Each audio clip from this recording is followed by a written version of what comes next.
ఢిల్లీ హైకోర్టులో ఇళయరాజాకి ఎదురు దెబ్బ ఏం జరిగింది అనేది ఇప్పుడు తెలుసుకుందాం. సో మనం ఆల్రెడీ తెలుసు ఇళయరాజా గారు ఏ కేసు ఆయన పాట ఏ సినిమాలో వేసినా అది ఎంత పెద్ద సినిమా అయినా ఎంత చిన్న సినిమా అయినా నా పాటని నా అంగీకారం లేకుండా చిన్న ట్యూన్ ప్లే చేసినా నేను కేసు వేయక తప్పదు. ఆయన నిర్ణయంతో ప్రతి ఒక్కళ్ళు ఇప్పుడు ఇళయరాజా గారి పాట వాళ్ళ సినిమాల్లో వాడుకోవాలంటే చాలా భయపడుతున్నారు. ఇది ఒక పెద్ద ఇష్యూలా మారిపోయింది. ఎందుకంటే ఇళయరాజా గారు ఆల్రెడీ ప్రీవియస్ ఆయన మ్యూజిక్ అంటే ప్రతి ఒక్కరికి పంచప్రాణాలు. ఇప్పటికీ స్ట్రెస్ రిలీఫ్లో ఉన్నా లేకపోతే కంప్లీట్గా ఏదైనా బాధలో ఉన్నా సంతోషంలో ఉన్నా ఆనందంగా ఉన్నా ఏదన్నా సరే బాధగా ఉన్నా కంప్లీట్గా ఏం చేయలేకపోతున్నాను అనుకున్నా సరే ఇళయరాజా గారి సాంగ్స్ వింటే అందరికీ ఆ మైండ్ అంతా రిలీఫ్ వచ్చేస్తుంది.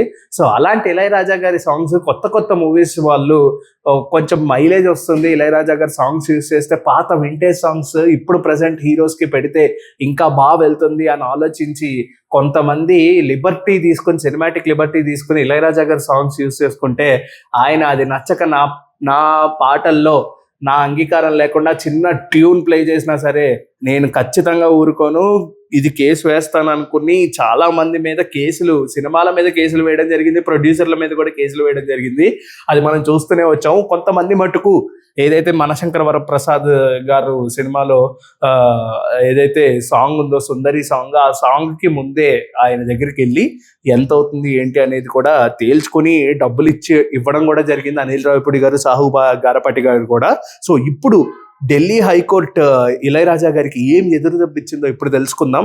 సో ప్రముఖ సినీ సంగీత దర్శకుడు ఇళయరాజా స్వరాలు దశాబ్దాలుగా సినీ ప్రపంచాన్ని అభిమానులు ఉర్రూతలోగిస్తున్నాయి. ఇందాక మనం చెప్పినట్టే ఇవి ఎప్పటికీ నెవర్ ఎండింగ్ అనమాట.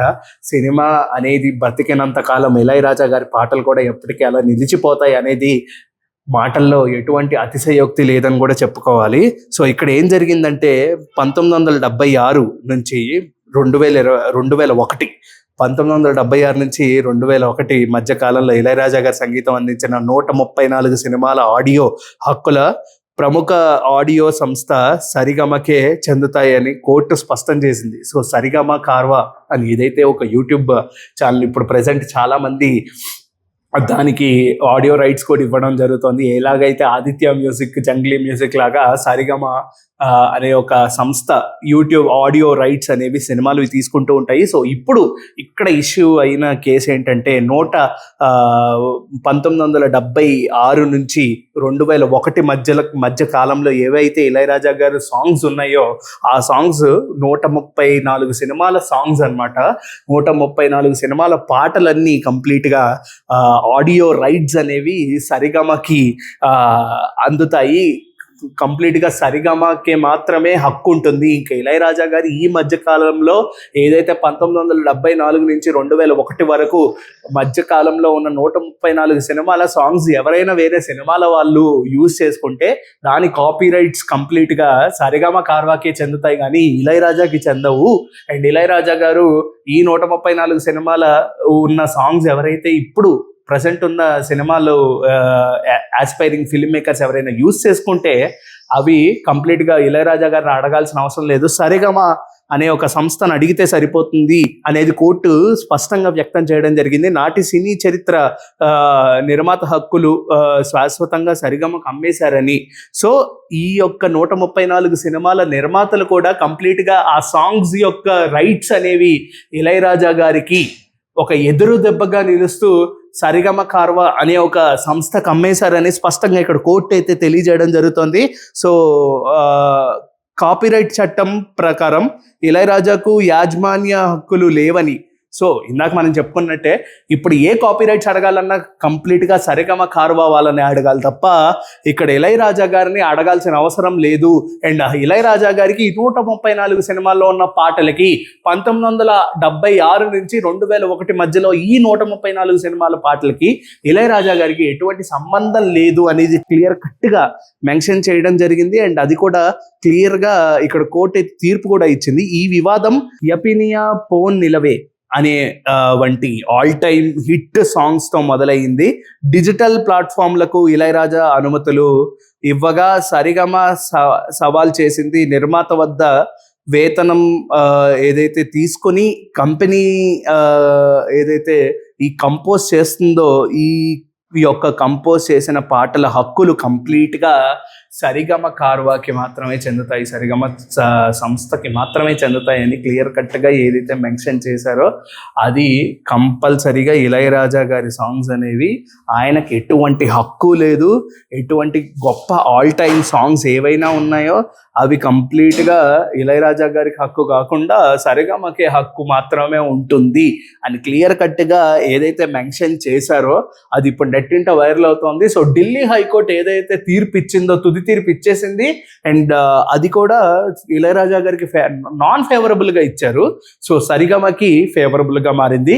ఇప్పుడు ఎవరైతే ఆస్పైరింగ్ న్యూ ఫిలిం మేకర్స్ ఉన్నారో వాళ్ళందరూ కంప్లీట్గా సరిగమ సంస్థని అడగడం మంచి నిర్ణయం. అండ్ సరిగమ సంస్థకి మాత్రమే ఈ కాపీరైట్స్ అనేవి కంప్లీట్గా చెందుతాయి. ఇళయరాజా గారికి ఎటువంటి సంబంధం లేదు. ఈ సినిమా పాటలు ఇళయరాజా గారి సినిమా పాటలు ఒకవేళ యూజ్ చేసుకున్నా సరే కంప్లీట్గా ఇళయరాజా గారు దీన్ని అబ్జెక్ట్ చేయడానికి ఎటువంటి రైట్ లేదని హైకోర్టు ఢిల్లీ చాలా స్పష్టంగా క్లియర్ కట్గా మెన్షన్ చేశారు. అది ఇప్పుడు ఈ క్రమంలో ఈ హక్కులు సరిగమకు బదిలీ అయ్యాయి అని కోర్టు కంప్లీట్గా స్పష్టం కూడా చేసేసింది.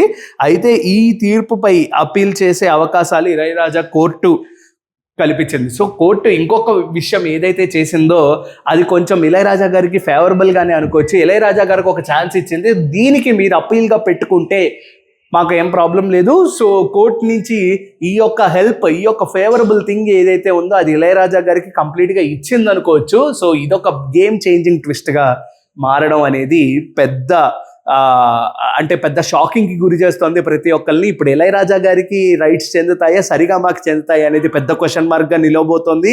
అండ్ ఈ యొక్క తీర్పు అనేది ఇంకా ముందుకు వెళ్ళబోతోంది. అండ్ ఎంత దూరం వెళ్తుందో మనం వెయిట్ చేసి చూడాల్సిందే ఖచ్చితంగా. సో ఇప్పటి వరకు అయితే మనకి స్పష్టంగా తెలిసింది ఏంటంటే ఢిల్లీ హైకోర్టు ద్వారా ఇళయరాజా గారికి ఒక పెద్ద షాక్.